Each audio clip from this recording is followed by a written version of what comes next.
The International Newsnet World Report is a national television news show available in more than 30 million homes. We broadcast daily real news the networks won't tell you. We are solely viewer-supported. That means you. You can donate at our website, INNWorldReport.net. We hope you find the following interview informative and helpful.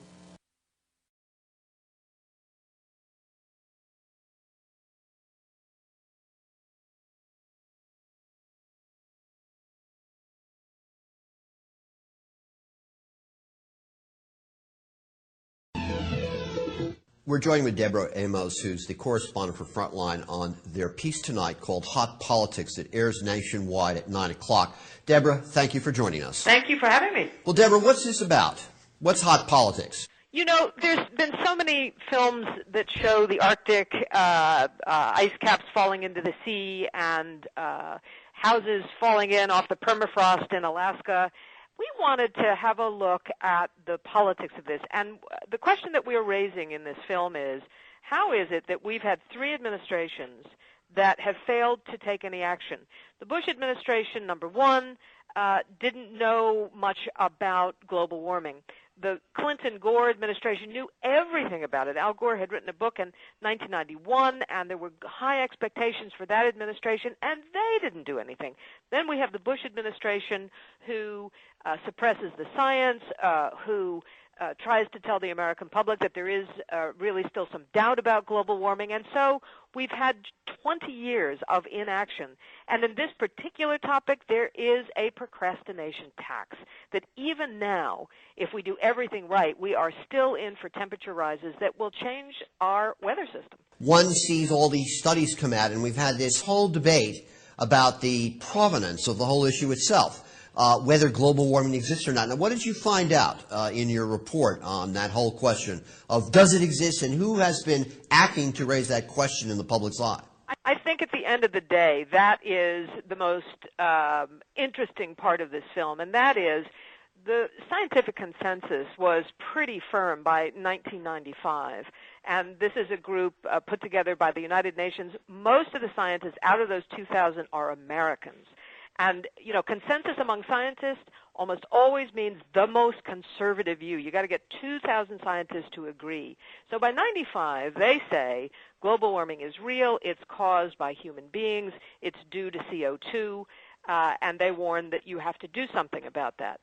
Through the Bush administration, they tried to say, you know, scientists really don't know, even though the U.S. National Academy of Science supported what the UN panel had put out. And they suppressed a study in 2001, which was a very comprehensive one, looked across the United States. The idea was to tell Americans what the potential impact of global warming was. And the Bush administration banned it from the EPA website, buried it in all government documents, even though they were mandated both by the UN and by Congress to make that yearly report, and they simply didn't do it. Now, also you report that that during the 2000 election, one of the many issues that was raised about Gore's performance, aside from the questions of Florida and everything else, was the fact that he did not push his long commitment to environmental concerns during that race. And Bush actually, you report, out-Trumped him, but then they reversed their policy very early in the administration. Tell us what happened. Well, in the campaign, it's correct that they reversed positions. Gore was coming into an election. His advisors were telling him that they're going to get you on Kyoto, don't talk about the environment, and he listened to them. If you look back at his campaign appearances, even in the debates, that wasn't quite his fault. That was the journalists who were questioning them. But Gore didn't sound like an environmentalist at all. He soft-pedaled global warming, and he certainly soft-pedaled any commitments to mandatory carbon caps. Bush out-Gored Gore. He promised mandatory carbon caps in the campaign. He said he'd done it in Texas, and he was willing to do it on a national level. And very soon after the administration came into office, it was the only campaign pledge that he reversed. Now, Christy Whitman, who at the time was the Environmental Protection Agency administrator, tells us that she believes it was the vice president who weighed in on this topic, that he was the head of a secret energy panel. We still really don't know who came to those meetings in the early days of the administration. Which we should note is quite controversial, because that, of course, was brought up during the whole Enron controversy, that panel itself. Indeed, and it is still controversial because despite all the Freedom of Information action, we don't know who was in that room. But within weeks, the policy was reversed, and it was done in such a way that it completely humiliated Christy Whitman. She had been in Europe with European environmental ministers saying, this president gets it, he thinks the science is good on global warming, and she came home to find out that she was now going to be publicly repudiated, which is exactly what the president did.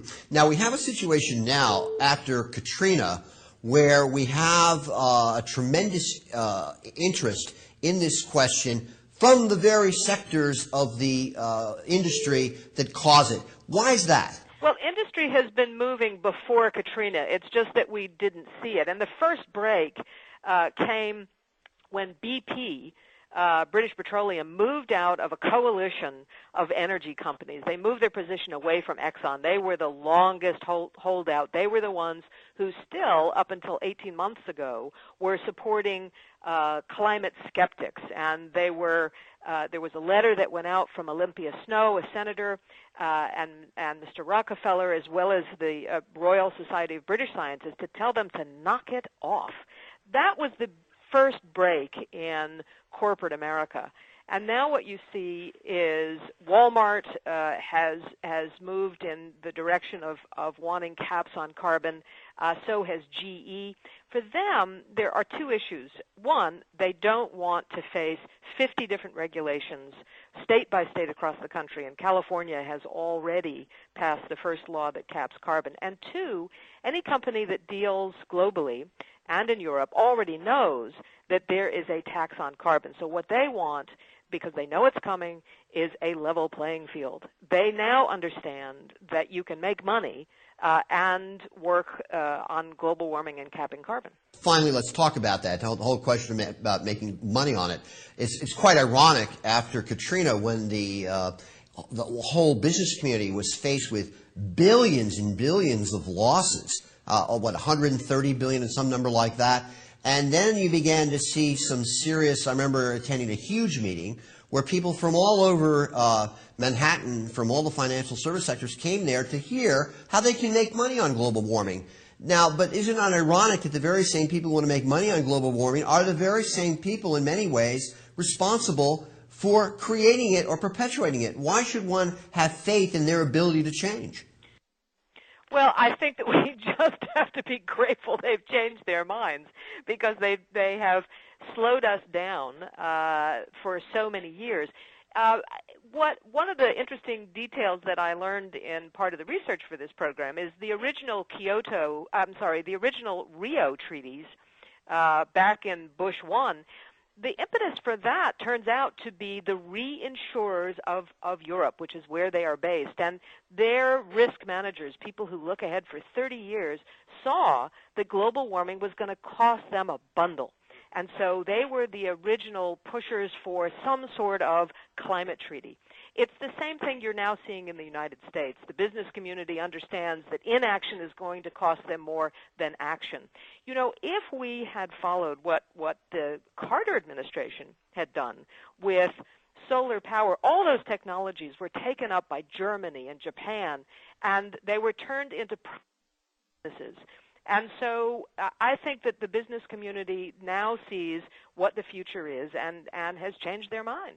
Well, that's absolutely fascinating. Well, when is this going to air again? Just remind our audience. It's tonight at 9 p.m. in most markets. It's Frontline. It's called Hot Politics. Well, and we've been very happy to have Deborah Amos, who's the correspondent for Frontline, on this piece with us. Thank you so much, Deborah, for joining us. Thank you very much.